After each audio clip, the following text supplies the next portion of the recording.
All right, let's talk about navigating Project Chaos. This is a leader's guide, and we're going to jump right in.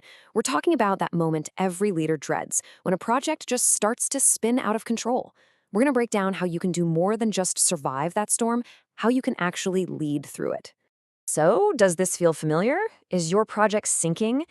I mean, you've probably been there, right? That awful feeling in your gut when the deadlines are just blowing past you, your team is completely fried, and that crystal clear goal you started with, yeah, it's totally lost in this fog of changing priorities. It really does feel like your ship is taking on water, and fast.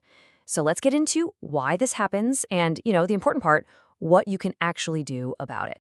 Okay, so here's the first big idea, and it's a really important one to get your head around. That feeling of failure, it's probably not actually failure. A lot of the time, it's just a symptom of, well, complexity. Think about it. Today's projects are almost never a simple straight line from A to B. They're these messy, complicated systems, and learning to navigate that mess, that's the real challenge. So you might be asking, where does all this complexity even come from? It's not just the tech, right? It's not just the timelines. Nope. A massive piece of the puzzle, probably the most unpredictable part of all, is people. We're going to look at those powerful, kind of hidden currents that are always flowing just under the surface on any big project. And this is where it gets really interesting, because we can break down two of the biggest human factors. First up, you've got organizational politics. You know what I'm talking about?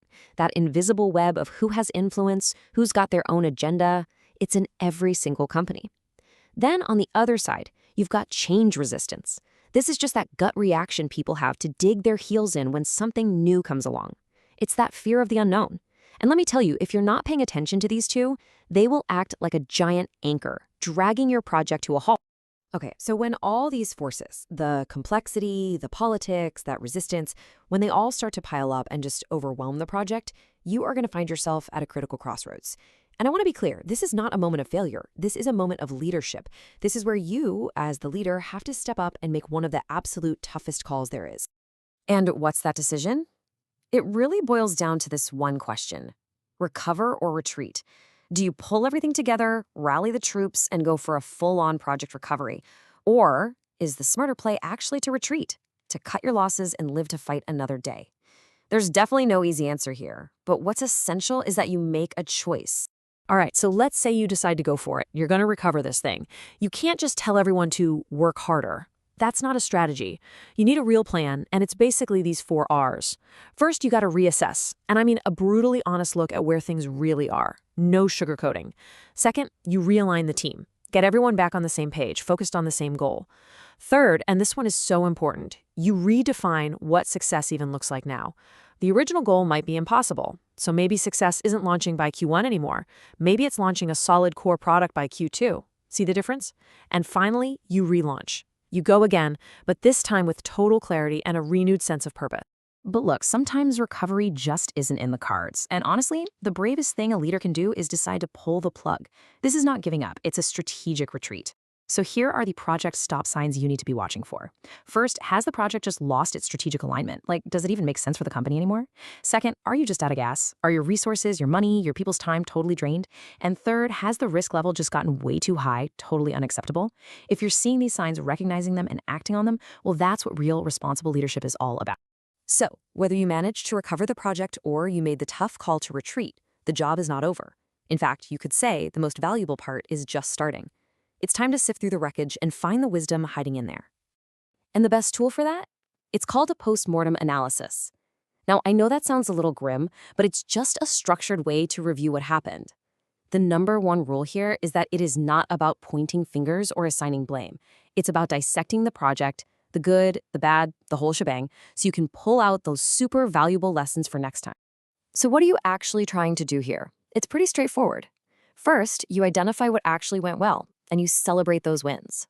Second, you analyze the failures, but, and I'll say it again, in a blame-free zone. You focus on the process, not the people. Third, you write this stuff down. Document the key lessons so they don't get lost. And finally, you actually use what you learned to make your processes better for the very next project. Okay, so we've walked through the whole journey, right? The chaos, the tricky human factors, those incredibly tough decisions, and then learning from it all. When you step back and look at the big picture, you start to see one thing that's always there, one constant, the anchor that holds it all together when the storm hits. Just think about it for a second. After the storm passes and the dust settles, after all that stress and struggle, what's the one thing that really, truly made the difference? It's this: leadership. That's the whole ballgame. Because leadership doesn't just matter when things are easy and going according to plan. No way. It matters most when things are a complete mess, when they're complex, uncertain, and chaotic. That's when everyone is desperate for a clear voice to cut through all that noise. So let's really hammer this home. Your ability as a leader to steer the ship through change, to navigate all that complexity we talked about, that is the single most critical factor for success, period. It's the skill that defines everything else. And that leaves us with one final question for you to think about. Because let's be real, another complex project is coming. There's always another storm on the horizon. So the only question that matters is, are you ready to lead?